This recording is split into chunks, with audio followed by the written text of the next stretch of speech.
think about your friends in your real life. If they were saying those mean things that you say to yourself, you probably wouldn't hang out with them. Like nothing bad's going to happen because now I ran towards the roar, right?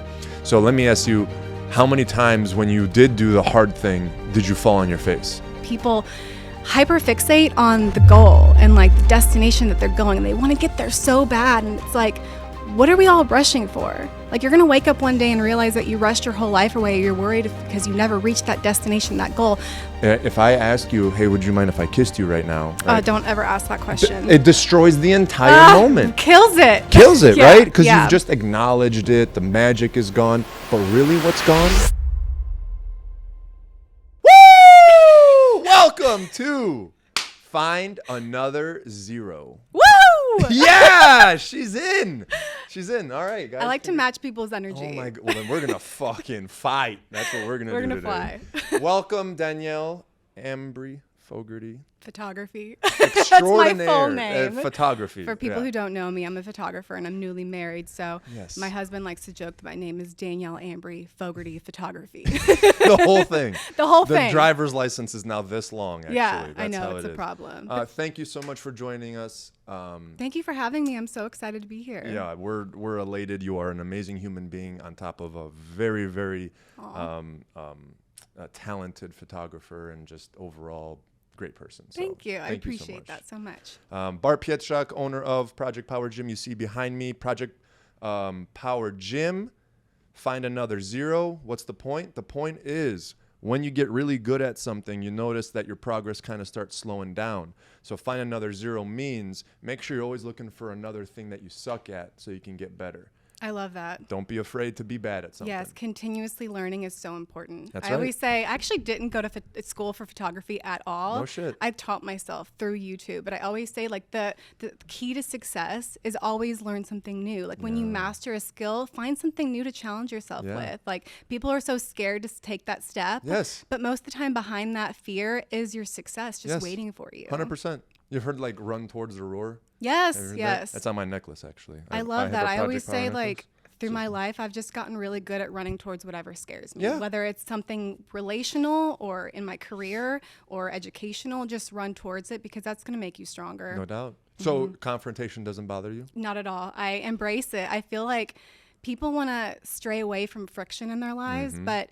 if you look at friction, it's going to teach you something. So just look at what it has to teach you and go through it. And if it's with a friendship, if it's with your spouse, like that's going to build that relationship so much stronger. So where does the confidence and faith come from? Because obviously I would assume, I don't know if you were like this when you were younger, but like everyone seems to be afraid of confrontation. Everyone, yeah. Right? Up until a certain age. And then like, They tend to run the other way.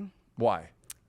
I think a couple things throughout my life has happened that kind of have given me a positive reaction or just a positive influence whenever I start to go towards those fear-based things. You know, and whenever I was younger and I think about my days in high school, my parents lost their job and I was forced to, you know, go to a different school for my last senior year up in St. Louis. We were going to move back. We lived in Arkansas. Or I could have graduated an entire year early and started college when I was like 17. And I did. I graduated high school early. So that paid off for me. There's a couple different points in my life, like where I lost my job and I could have, as a graphic designer, I could have gone back to that 9 to 5 and I saw opportunity to dive into photography and I did, and it paid off. So there was another like positive reaction that happened to that. You know, losing my dad, there's a whole story behind that. I lost somebody in college, somebody that I loved, to suicide, and I could have, it was my last senior year in college. It's like, so everything's always happened in my last year of schooling. No kidding. And I could have moved back and just moved up to St. Louis with my parents. And they were like, you know, they understood what I was going through. But I was like, I dove into my education. I dove into my purpose. And that has always served me well, is just like taking things head on. How did that, you know what I mean? Like, because It's a lot right there. No. It's beautiful. And anybody that has, you know, had the balls to do that has that similar story afterwards where they're like, the best decisions of my life were always the hardest ones. Yeah. But like, I want them out there who are still on that path of taking the least resistance and running away from confrontation and doing the easy thing. Like, what the hell stops that and gets you to at least try it one time? You know that book that you gave me, The Untethered Soul? Yeah. It kind of talks about, we've talked about being your own best friend. I think it really comes back to mindset and the self-talk that you tell yourself. I think a lot of us, we go around with this ego, this subconscious in our mind, and it's constantly going. And a lot of us don't know how to turn that off, or we don't know how to just channel it into good energy. And if you're telling yourself bad things, you're going to believe those bad things. They're going to influence your feelings. They're going to influence, therefore, your actions and how you react to the world, the choices you make. Yeah. So if you take a step back and you talk to yourself like your own best friend, then you're more apt to make better decisions. Like, think about your friends in your real life. If they were saying those mean things that you say to yourself, you probably wouldn't hang out with them. That's right. That's right. That's what we said in the book, right? Like, if you could manifest a little human next to you that said all of your thoughts, like, would you hang out with that person? Yeah, probably not. Probably not. No. Right. Okay. So you kind of became aware of that at a younger age in high school, perhaps? I think I noticed it more when I was in my 30s, but I was practicing that whenever I was in college in my Just later unaware 20s, that but you I were wasn't doing really aware of what I was doing. Amazing. Yeah. That's super cool. And that's, ultimately, what is that? Steve Jobs said you can't connect the dots looking forward. You can always connect the dots looking back. Yeah, hindsight. Right? It's It's everything. all it is. And the fact that you were able to do that. But again, there has to be some zipped into awareness state, because there are people then who just kind of think, I don't know, things kind of just work out a certain way. Right? They like define their lives at a young age that say either I struggle through poverty, or I am anti-group, or I am, never really that, I don't achieve much.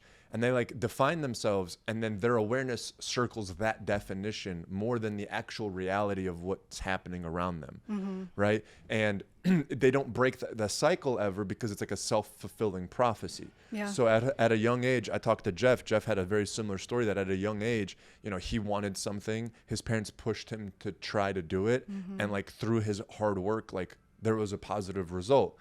Well, he didn't know that was what he just created a definition around. So in the same scenario like you're like, I can go to a new high school, which I don't really want to do, or I can just finish this shit and take on the next step. Right?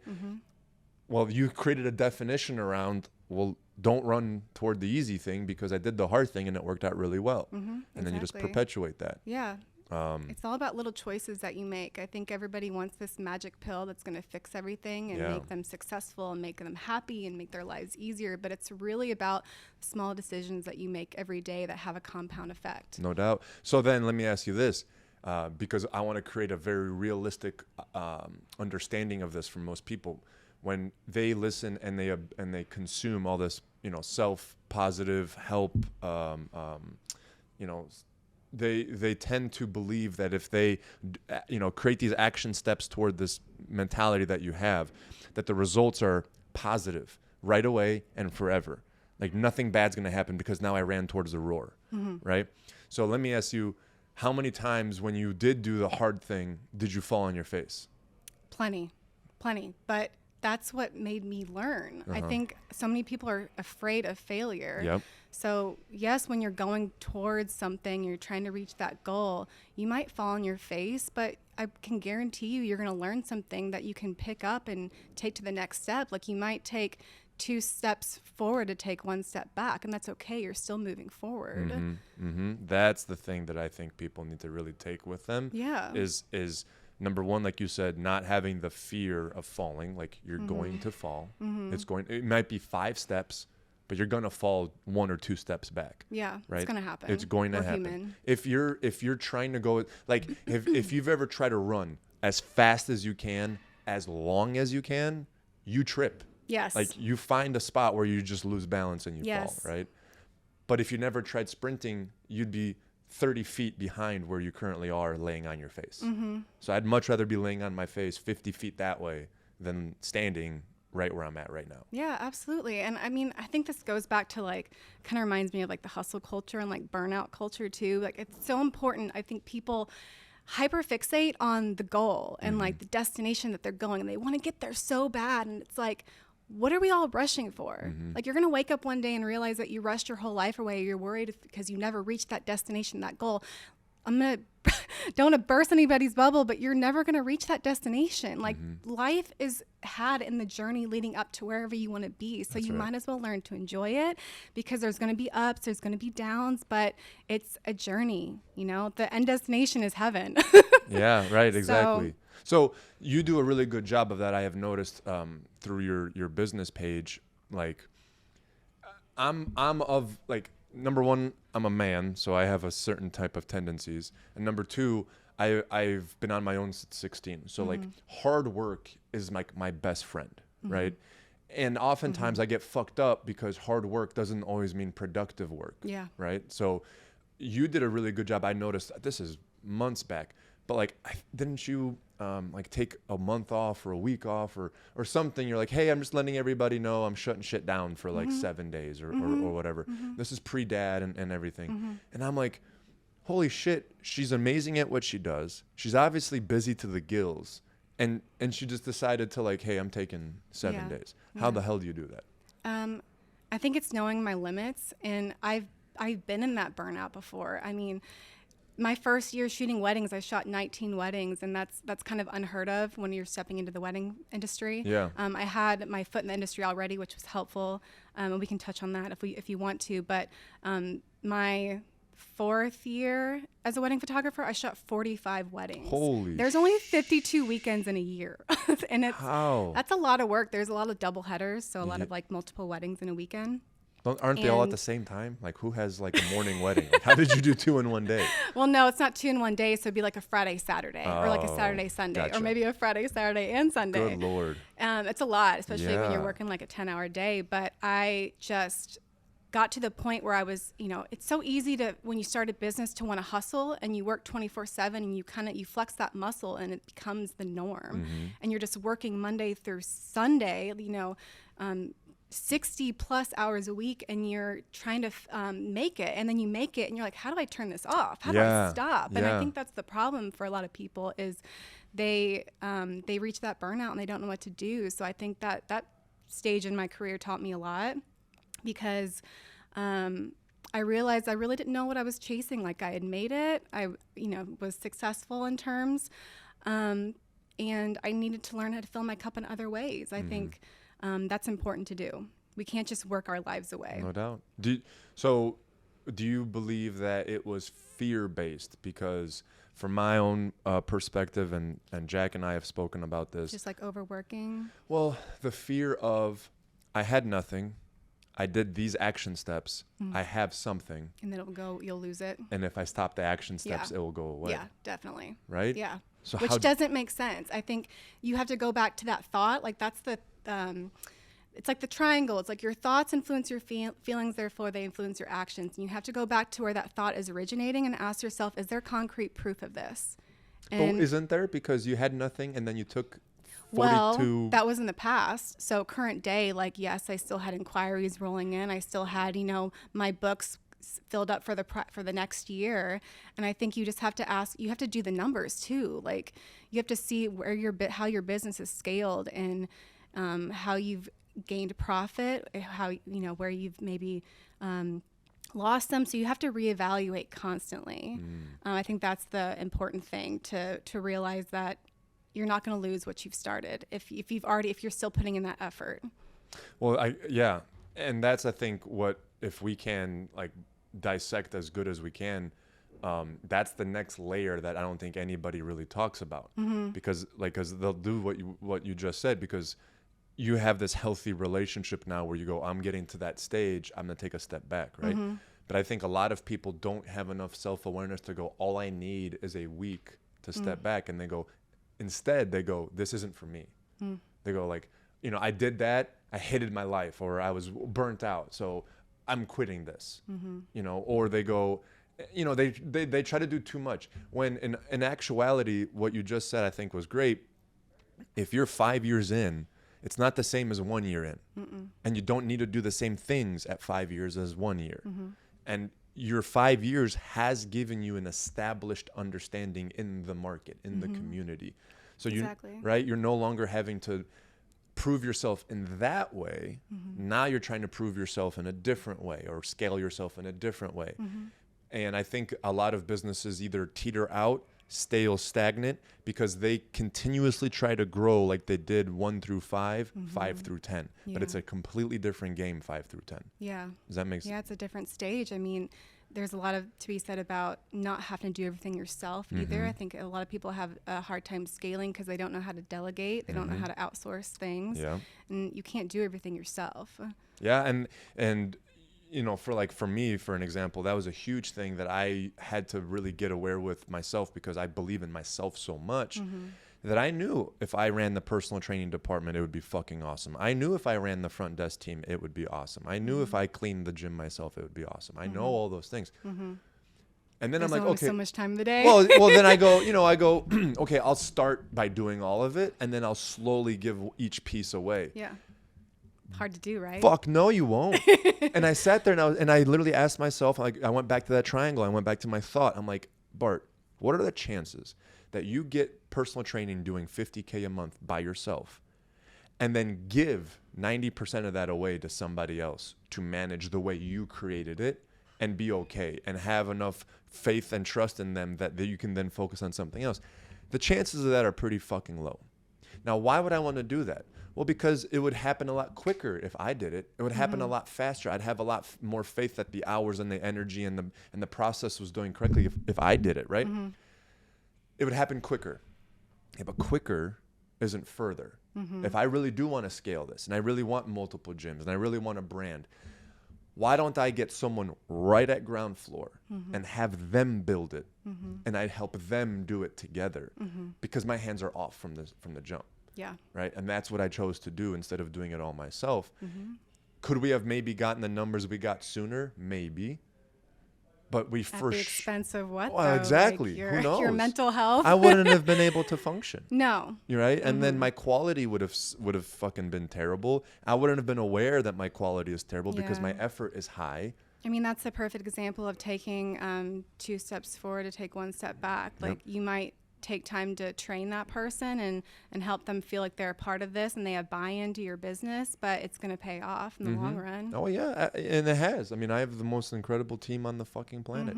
Absolutely incredible. I met with Matt. I always say his last name wrong. Granados, I think, Maria's husband. Yes. Okay, he's an efficiency expert. Like he goes to $1 million businesses and like helps them with efficiency and productivity and stuff.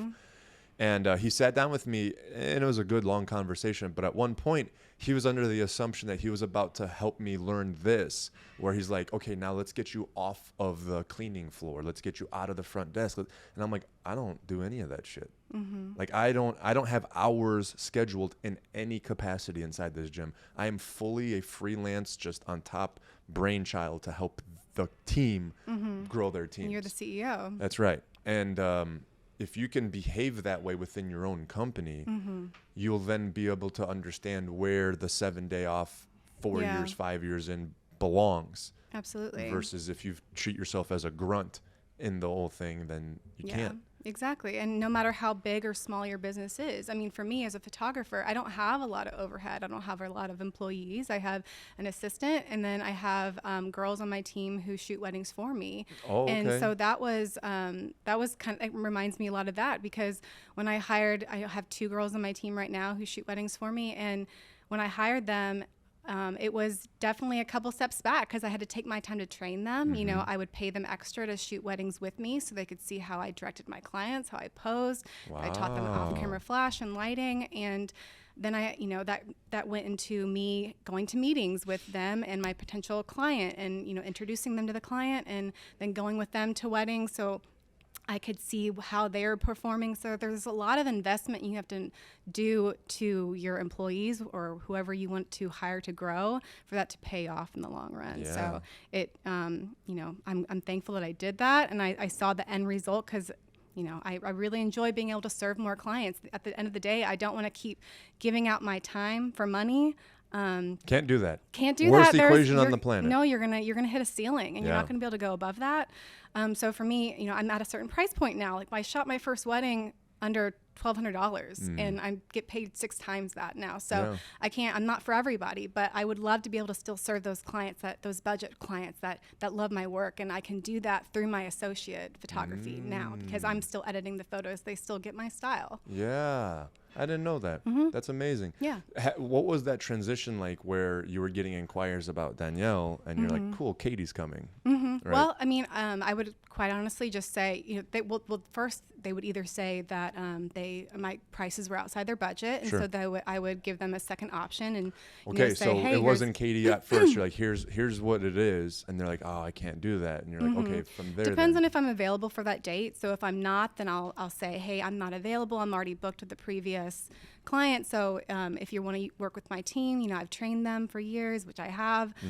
They know me. They're bubbly. Like I handpick people who are made for the wedding industry because you have to have a certain personality to work in the wedding industry. And so, I just, you know, I send them my team's portfolio and their work and a picture of them. And I say, we can all meet in person because face to face, you're always going to win somebody over face to face. 100%. Versus on the phone. So absolutely. If I was already booked or if they just couldn't afford my services, I would give them a secondary option, or I would refer them to other photographers because there are so many great photographers in St. Louis.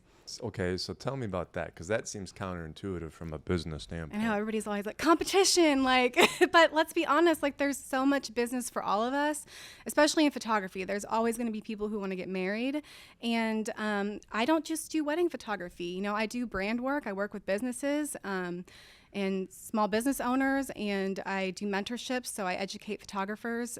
So I'm busy in other aspects of my life. My husband and I are trying to start a family. I just don't take that stuff personal. I just don't. Like, I'm only in competition with myself. How did that start? Because that's not a typical thing either. It's not. I don't know. Has it always been that way? I've always been that way. You never took it personally? No. And I think that was just ingrained in me since I was young. I was always just brought up by my parents to just do what was right. And they would always give me opportunities. And I just learned to take advantage of your opportunities. So I just always saw it as it's something I have to do. It's like a me versus me thing. Wow. See, I told everybody you're a special person. Oh, thanks. That's incredible.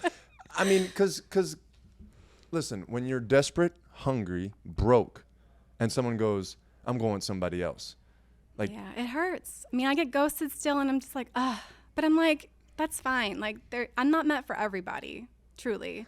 I just met some girl at the chiropractor, and I was like, you look so familiar. And she was like, yeah, I inquired with you, but we went with somebody else. I was like, that's no big deal. Like, I don't take it personally. I'm sure you got somebody amazing, you know?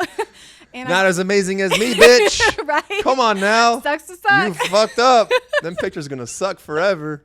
Well, I mean, that needs to be somehow trained because, listen, I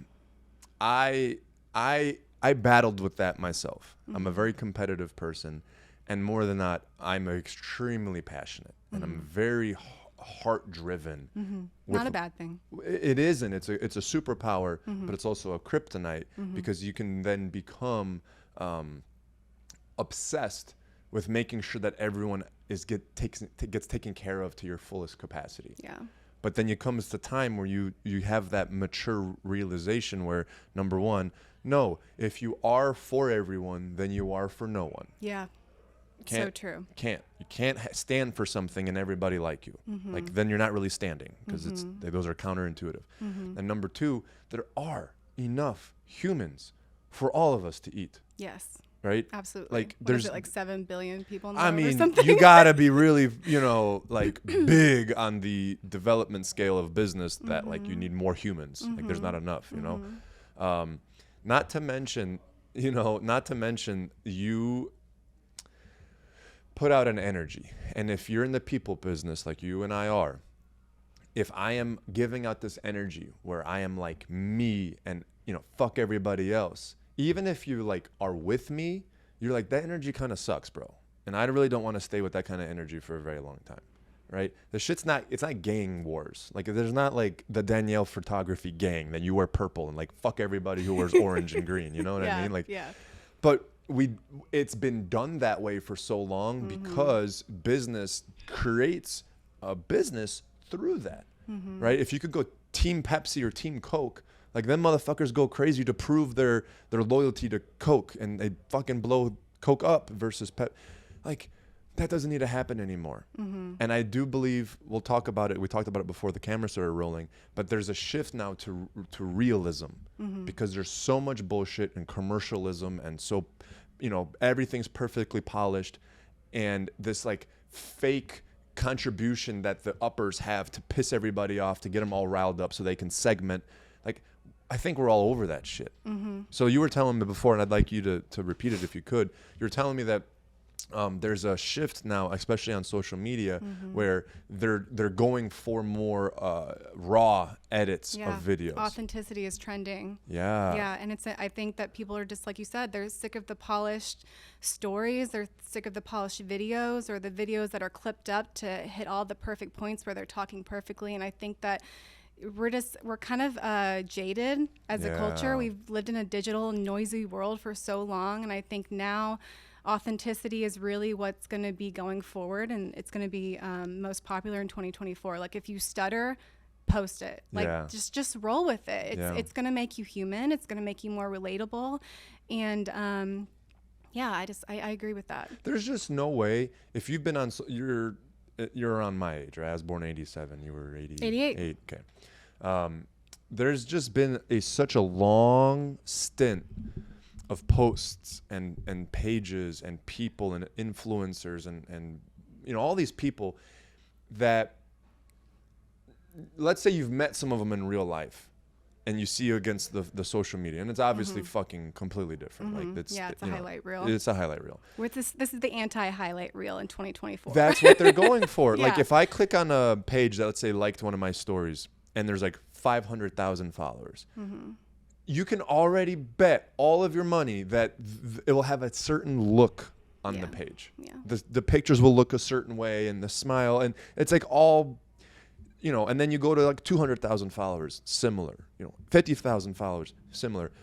1,200 followers. That's when you get into like the fucking real person. You know, like, I feel like the more followers it gets, the less authentic it becomes. Not maybe directly, maybe they're indirectly correlated. But the less mistakes you show, the more unrealistic it is, in my opinion, right? If you have a one-time shot where everything went fucking perfect, awesome. But if you have 15 more that things didn't go perfect, that one shot makes it that much more awesome. Yes. But post the bloopers. Post the bloopers. Post the fuck up. Post the realness of what you are and what you believe in and what you think and how you acted and what you said and what you thought, because then you'll actually create a real following. Yes. An actual movement, an actual change, an actual difference. That's why I share the positive things in my life, but I also share the negative. I share the hard parts because we're all human. We want to feel like we're not alone. And we want to be able to relate to other people's struggles because they give us strength and they help us go through our own struggles.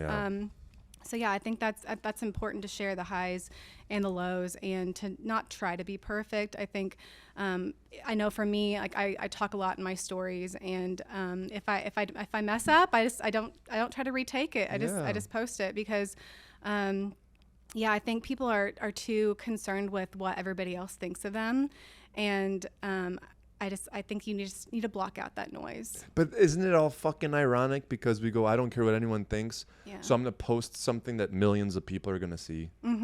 That doesn't make any sense. It doesn't, You know what I mean? Like, it doesn't make any sense.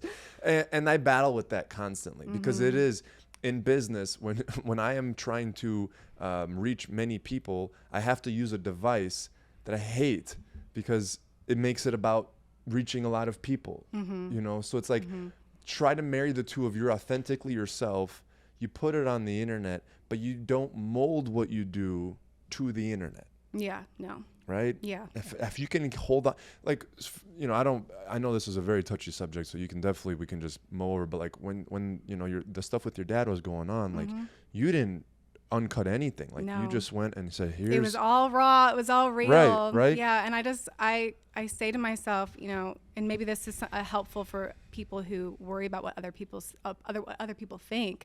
I always ask myself, if this is going to help one person, it's worth it. Yeah. And that's paid off in so many different aspects of my life. And yeah, that was a really hard time. And I think it would have been easier for me to just shut off and not share about it. But I just, something told me to share it. You know, we're all going to deal with death in our lives. We're all going to lose loved ones. And I've gotten really good in my life by flipping. I've gotten really good about flipping negative things in my life into a positive. Yeah. And that's what keeps people going. For sure. That's what increases your self-esteem, your self-worth, your self-confidence in yourself. Mm-hmm. And it gives you purpose in your life. Absolutely. Did you know, did you get any shit for it? Because there's a lot of heinous ass people out there. No, I'm very lucky that my following is very supportive and caring, and I don't really get a lot of hate. Good. I'm glad that you did. I mean, one time I photoshopped a different face onto a baby and I got a lot of hate for that, but that was about it. Hold up. What? You did It what? was on Facebook. It's on my Facebook page. Like on like the baby wasn't smiling. We had a cake smash shoot, and the baby was crying. Oh, I felt so bad for a sweet baby. But that's how my baby was. I was like, we had a lot of good pictures of her like smiling beforehand, and so I was like, I can try to like give you a smiling photo with like the cake if you want. And she was like, yeah, sure. So I sent them both options, but naturally everybody was just up in arms that I had photoshopped a baby. Really? They're like, this is fake news. Like, this is so unreal, unrealistic. And I'm that's like, why Photoshop exists. Yeah, I was like, the client asked me, but you know. Oh my God. Sometimes on social media, like you have to learn to leverage hate. Like, oh yeah. Sometimes it's not a bad thing. Did you know that there's marketing companies? Because I don't know if I'm sure you do, but I get a fuckload of inbox inquiries about companies that can blow up my social media and blah blah blah. Mm-hmm. Right. One time I don't ever respond to them, so don't fucking send any more. But 10x your following. Yeah, don't. Fuck, I swear. Yeah. But anyway, so I was listening to a buddy who had a company, like he hired a company, and their whole thing was they make thousands of profiles, right? Mm-hmm. And then they go to their clients' pages and they incite wars on their page. Oh my gosh, to get people commenting. So it gets, they'll say something against the first person's comment. Mm-hmm. And it's like anti their client. Mm-hmm. But the client's at peace because they know it's the company doing it. And then all of the client's followers stand behind the client and they Interesting. kill the bully. I have not heard that. Yeah. That's so insane. it's a fucking fake bullying site that like you pay them to bully you on. Who would have thought? Right? Fake bullying. And then you just see I thought we were trying to get away from bullying. Oh my God. And again, that's how like money like does this shit, Like if I was driving yesterday to work. There was a car past me on the side. It says, "I will quit for you," and a phone number. I called that phone number because I'm like, I need to figure out what the fuck this is. Yeah. This person will quit your job for you. No way. Like they'll call in for you. They'll, be like, they'll so-and-so call quits. in. They'll stop in I didn't for know that you. was a They'll thing. walk in for you. They'll email for you. I need to call my boss. Well, it was a piece of shit fucking car, and it was like all beat up and stuff. So I don't think business is good. So good, yeah. But I'm like, dude, I mean, that world we live in is just crazy. It is absolutely insane. Yeah, but I think that's backwards. You should never try to leverage hate like to that degree. Like I understand, like sometimes whatever you post, if it goes viral, you're always gonna have that one person with a negative comment. Yes. So just take it with a grain of salt. But I don't think you should incite hate. It's bananas. We had a TikTok. There was an episode where I explained why nice guys finish last. Mm-hmm. I explained through sexuality why nice guys don't do well. Mm-hmm. And I got fucking obliterated for that. I bet you did. Yeah. And I loved it because like you didn't disprove that I was wrong. You're just angry that I'm right. Yeah. Yeah. But well, I think John and I are like the opposite case. John's a nice guy, and he finished first. No, that's bullshit. No, the way You're it works. No, you suck. No, but I mean, I'm gonna start bullying. Yeah, this is all gonna go against yours and John's sexual life for the next 20 minutes now because you opened this Pandora's box. Great. No, but like the point. And then I used like a term like Africa safaris. Okay. Let me see this because this will tell us all. Okay, you're in Africa. Okay, mm-hmm. You've never been to Africa. It's obviously extremely dangerous. The desert. No, what the fuck is it? The Serengeti. Sorry, mm-hmm. Serengeti, lions and fucking hyenas and all this dangerous shit. And you get off the plane, and then here is tour guide man, and he's like, get in the van, right? I'm gonna go take you on a safari. And you're like, cool. And so you're driving, and he turns around and goes, "Which way would you like me to go?" And you go, "I don't know, man. I just want to see some animals. Let's see some cool ass animals." He goes, "Okay." And then he turns around and goes, "Do you want me to turn left here?" And you go, "Bro, I don't know. I don't know where I am. Right. I've never been here before. You're the tour but guide. Please just show me some animals." Okay, like which animals would you see? I don't know, man. Some lions. Okay, do you want to see a big lion? I don't know, dude. Just fucking show me some shit, right? Yeah. That's a nice guy. Yeah. A nice guy cares more about all of your opinions than he does about the destination and where you're trying to fucking go and what you're trying to do. You would much rather that dude not say a fucking word to you and show you the coolest lions and the coolest hyenas and the most beautiful sunset and the most amazing waterfall, right? That's not a nice guy. That's a guy who doesn't. I see what you mean. You see what I'm saying? If you care more about your satisfaction or your safety or your, whatever, and the guy gets you to those destinations and it's a little rough around the edges, but he gets you there, you'd much prefer that dude than some nice guy who won't ever get you anywhere and just is worried about what you think about everything. Interesting. I think that goes back to like a man versus a boy too. Okay. Because I think a man has the confidence to listen to you and know what your needs are, but not really ask you if that's what he wants you to do. He'll just do it. Because he's willing to take the risk of being wrong because there's the benefit of being right.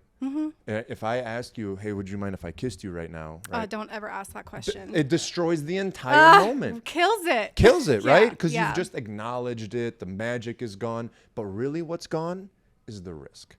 If you mitigate risk in a relationship setting, in a business setting, if you mitigate it too much, you've destroyed the magic. Yeah, there's no reward. There's none. Yeah. Right? And so, and again, in a day and age where pain and fear and suffering and scared is like the most important thing. Everyone's trying to be as comfortable as possible. Yeah. Everyone is mitigating risk to the point where they kill all the magic. And what Jack and I have talked about, it kills all the joy. Yeah. The only way you can feel the happiness and the joy of succeeding is if you've risked the failure.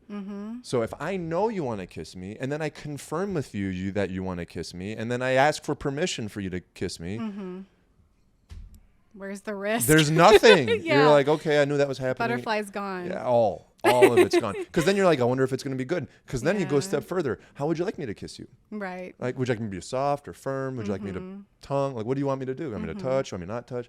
Like, bro, bye. Just do it. Please bye. At that point, you're like, fucking leave. Do whatever your heart desires. Yeah. And if somebody matches your energy, me and John are big on that. Like matching people's energy is Yep. huge. And so Yep. if you match somebody's energy, you know you have a win. That's right. But you have to risk not matching energy, right? If I'm afraid of losing you because I think you're way out of my league or I think whatever, like I'm going to try to mitigate that risk of losing you. So I think logically it makes sense. If I make sure you're not displeased with what I'm about to do, well then nothing bad can happen. But the act of trying to see if you're going to be displeased destroys it. Think about this. You go and do your photography thing, right? They give you direction. But we both know that people on their wedding day are fucking Looney Tunes. They're absolutely No, I crazy. give them direction. You do. They don't want to think. No, they don't. They don't want to just tell wanna be you told what to do. poses. They don't want to. Exactly. Is that being a nice guy? No. I don't know. Not in like the general sense. I've been with photographers and it fucking irritates the shit. My own wedding, I directed my own fucking photo shoot. No. 100%. That hurts me so bad. There was two. We went and got married at a place where they gave you the photographers, they gave you the catering, it's all in one. one. So you got two photographers, one on top of the building, one right in front of you. And, he did the basic, like everyone stand together. Okay, now these guys. Yeah. And that's it. And I'm like, nah, bro. Like, we're going to do some fun That's shit. not a luxury wedding photographer at No. all. Yeah. Right. Yeah. So, and we spoke about it 100 times since. Like, I want great photos. That's my destination.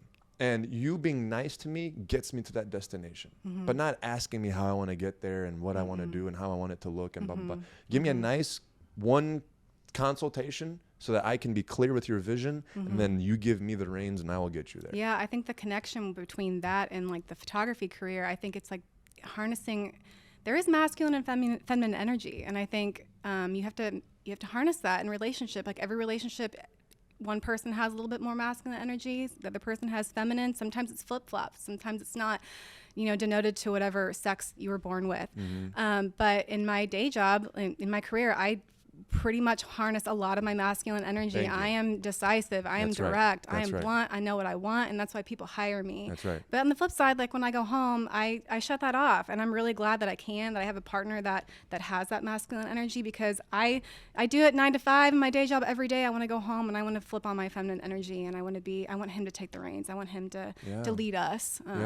So why? Like if you've created so much success in your life using that masculine energy, why do you push into your feminine energy? With John? Sure, or in general. Well, I think naturally that's where kind of I sit. It's funny, I think I got my feminine energy from my dad, and I think I got my masculine energy from my mom. Oh shit. Yeah, they're both very driven, but my mom is extremely driven and motivated and successful. But I don't know, I think I just naturally am that way. And then I have a partner where we know we fit into those traditional roles, and that's what we like, that's what works for us. And I know whenever I go home, like, I'm tired. Like I've done my work. Like I'm out there, filling my identity with my success as a photographer, and that gives me joy and that fills my cup, but I can't sustain that 100%. Like I don't want to go home and also do that as well. And I know for John, like that's how we balance each other out. And he wants to come home to a safe, warm environment, and I know I want to sometimes flip off my switch and just make dinner. Like I don't want to sit and work till midnight or 10 p.m. Like I want to live in my feminine energy. Yeah. Do you ever compare your masculine to his masculine? No. Mm-mm. Because I could see how, you're decisive, you're direct, you know how to be successful, you know how to get shit done, right? Well, then when you go home and turn on feminine and you go, I'm trusting you now with this masculine energy. I know what decisiveness looks like. I know what hard work looks like. What about the days where like he doesn't live up to how you would have handled because you know how it should work because you have it?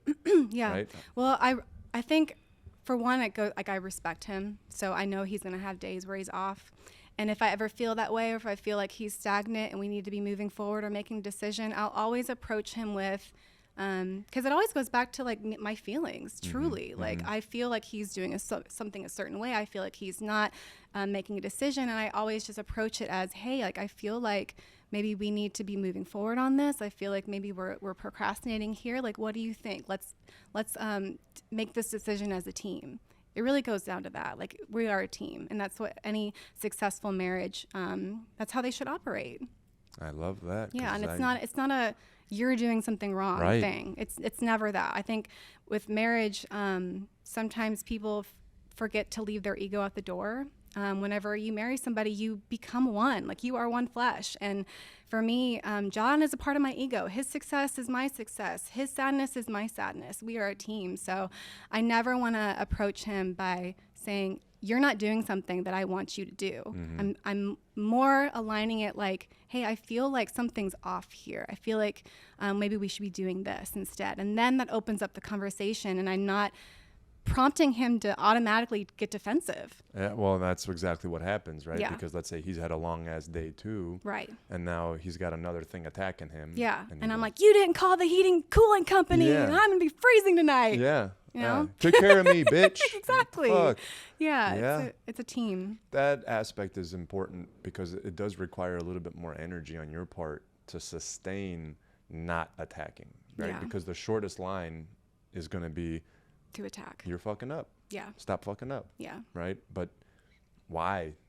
If the why isn't understood on both parties, then it might seem like fucking up, but he might have an answer for it. Yeah. And by the time he gives you the answer and you've already elevated to level 11, now you have to find something else that happened 2 weeks ago because you can't be wrong.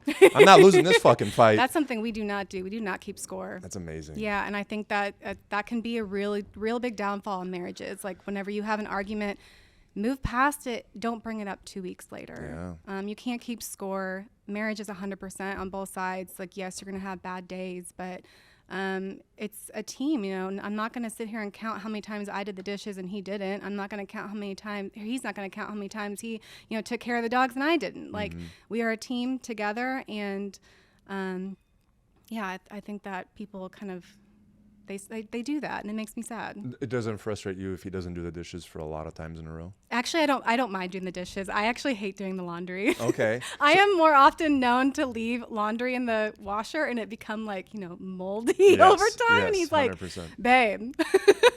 So he does the laundry and you do the dishes. He's more often in the laundry room and I'm Right. doing the dishes. As long as you can get your roles, like, Yeah, and Right? that we kind of joke about that. Like his job is to take out the trash, and my job is to do the dishes. Or like Yeah. I groom the dogs, he feeds the dogs. Like we kind of fall into these natural roles. But exactly. obviously it's not like that 100% of the time. Sure. But it's just really important to be a team together. Yeah. And to not. We never cross the line of calling each other names. We've never yelled at each other. We've never called each other a curse word or a name. And that's I told him that like before we even got married that was a big. That was a big need of mine. That was a really big importance because I'm not really like that. Like if I fight with somebody, I don't yell. I'm more often like, let's be logical about this and talk this through. I just think yelling just doesn't solve anything. And then you call somebody a name and they're gonna hold on to that. Like words hurt, words sting. So I think respect is really huge. Words hurt from your loved ones. Yes. Because, They know you. Yeah, I mean, the more personal you get with someone, the more weight their words carry. Yeah. Right? And so if they see you at your best and at your worst and then say something negative about you, then the likelihood of what they're saying to be true is higher. Yeah. Right? And it's hard. And if it's just out of anger, and you don't really mean it, well, then you're going to have to live with those consequences as much as he is. Right? Because if you say some shit, he's going to hold on to that. And they're going to come out in ways probably that you never expected. You may have already forgotten about it, but, so that's a big, but again, I would say atypical. It's atypical for someone to have that mentality that you do, simply because there's these expectations that everybody has on everyone else except for themselves. Right? Because if let's say you're an attacker, like that's what you do. That's how you communicate. You go blah, blah, blah. But if they do that same thing back, it's like, how could you? Fighting fire with fire. Right? Yeah. How could you?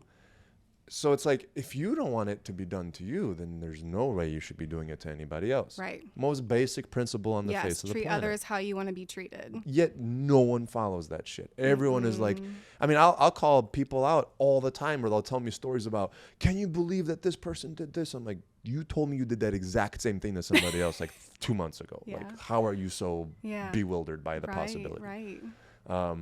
So it's so easy to get defensive, and I think that's the switch people automatically go to because it's the easy way. It's a lot harder to internalize it and question yourself and say, is there any ounce of truth in this? Is there something wrong that I'm doing? I think it's hard for people to admit that. Well, now, yeah, absolutely. And on top of that, to truly believe someone has your best interest in mind all the time. Yeah. Right? Because you said, I trust him and I respect him. That means that you are under the common denominator that what he is doing, regardless of action right now, is for the betterment of us. Right? He is never trying on purpose to fuck us up. Right. He's not doing anything to you. Right? And I think a lot of people take everything so fucking personally. Yeah. Which then goes right back to what you said earlier about like when people decided to go with another photographer, you didn't take it personally. Right. No, because I think you just have to build your self-confidence and your self-worth. There's so many things that are going to happen in your life that have no weight or bearing on who you are. And it's just, you're going to have to learn how to react to the world or react less. Yeah. There's a lot of times in my life where I've reacted and I'm sad about those instances. I'm not perfect, but I've always been upfront with those people. And, if they choose to close the door, that's okay. Like, there's more people out there for you. Well, if you can just be very honest with yourself with how you are, meaning, have you ever made a decision like this person just made? And if you have, what were you thinking? What were your emotional states? Like, how could someone have made this decision? And then you go, it's pretty understandable. Right? Yeah, like grace is so important. If people have multiple gym memberships, like why would they want to go to House of Pain? Why? Bart, you joined House of Pain. Right. You thought House of Pain is awesome because House of Pain is awesome, right? So if someone's like, yeah, I just if someone posts a video from another gym, I don't say them posting a video at another gym does not say, Bart, you suck. No. You know what I'm saying? It's like, oh, I just wanted to work out on this machine. You know what I mean? There's Maybe so they many, were in work. They had to work down there, and they were whatever, just in the area. Whatever. I mean, there's so many There's things. so many factors. Yeah. You see someone else with different photography, and you know, maybe it's outside of your typical, like, I don't know, it's not something that you usually do, or it's a cousin of theirs or a friend of like, there's so many reasons why people do what they do. Absolutely. That us just going right to, they're trying to fuck us. Like, but that's relationship 101. That's human interaction 101. Yes. Don't assume everyone's trying to fuck you. Yeah, don't. Like, it's a victim mentality. That's right. That's really hard for people to break out of. That's right. Entitlement and victim mentality. Yeah. I mean, that's the fucking buzzword of the generation, isn't it? I mean, that's Yes. all we're dealing with constantly, right? And that's where that self-centeredness comes from. Yes. The influencer mentality comes from. Like, everything is about me, and if it's not about me, then you're trying to fuck me. Yeah, no, it's not about you. It's about relationships. Relationships are always precedent over everything. I think that's one of the mottos in my photography business is relationships first, photos second. Yeah. And in life, we don't get to take our material possessions with us. We don't get to take all the crap that's surrounding us. Yep. Like, the only thing we take with us is our relationships, That's right. and that's what should always be prioritizing. Yeah, if you can just focus on the work you're producing, right? The love that you're putting out into the world, the passion you're expressing through what you do, people will approach you. Yeah. Right? You just have to give people a stable source to connect to. Yeah, your people will find you. You know what I mean? Just be a lighthouse, right? There's so many analogies. So how much easier is that to focus on one person than millions?